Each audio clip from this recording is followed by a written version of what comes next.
Welcome to Teacher Talks. I'm Maria Keffler. And I'm Erin Brewer. What's our topic today, Maria? We're going to talk about therapy bans. And this is a tough topic with a lot of nuance to it, and it's got some dangers and pitfalls. And when you say therapy bans, this is commonly being called conversion therapy bans. And I just want to push back on the definition real quick. A lot of activists have been enacting legislative efforts throughout the United States and internationally, trying to block what they're calling conversion therapy ban. And typically, when people hear conversion therapy, they think about really heinous interventions such as electrocution or, people being beaten or starved in order to change their sexual attractions. Well, in this case, the activists are doing yet another play with definitions, which they're so good at doing. And under the umbrella of conversion therapy, now they're including talk therapy. The very therapy I got as a child would now be considered conversion therapy. So the therapy that helped me to resolve my gender dysphoria is now illegal in the state that I live in and in lots of other states. And this has some pretty scary implications for both parents and educators.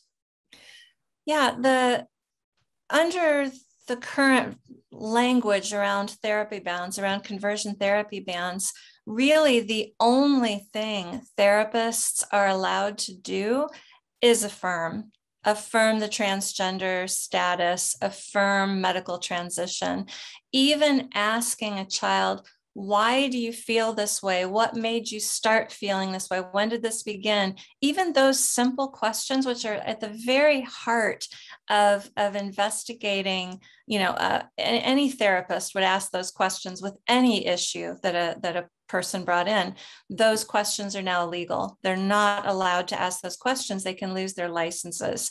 So we really need to understand what we're talking about when we're talking about therapy bans. That's what it is.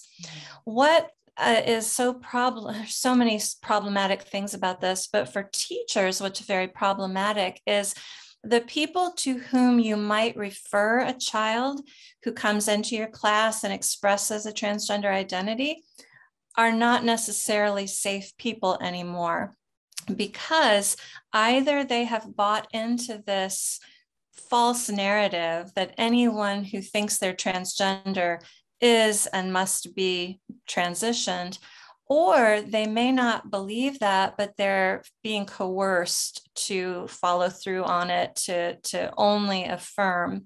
It takes a good deal of strength and courage to say, no, I'm not going to buy into this. But if you have a child in your class who comes in and expresses this, probably your first thought is, I'll refer them to the school counselor.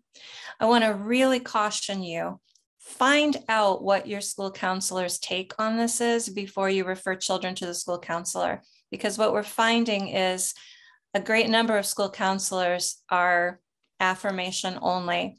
I know of a situation where a child announced in 7th grade, I believe, that she was transgender, had never indicated this before. Child was on the autism spectrum, had had counseling all through elementary school.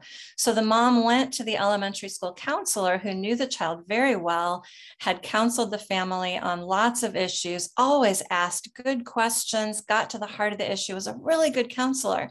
The mom called this counselor, told the counselor what was going on. First thing the counselor said was, you need to affirm that or the child will commit suicide.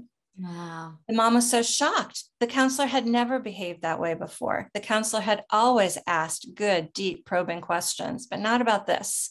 And when you look at what the American School Counselor Association's guidance on this is, that is their guidance: affirm only, deceive parents if necessary. And again, a lot of school districts are taking on the stance that you should deceive parents and go ahead and affirm a child in a classroom. And I'm glad that you brought up that situation, because there can be therapists who, in any other situation are going to be very ethical, are going to, 100% do the right treatment. But then in this particular case, they have been bullied, they've been threatened, and they have been given huge amounts of misinformation. And so it is really incumbent on a teacher to find out where their school psychologist stands on this issue, where their school counselors stand on this issue before referring to a child. And if a teacher finds out that the school counselor is going to affirm that child, what other resources does that teacher have to provide to the parents who are concerned about the child, or to the child who's being affirmed by their parents as well?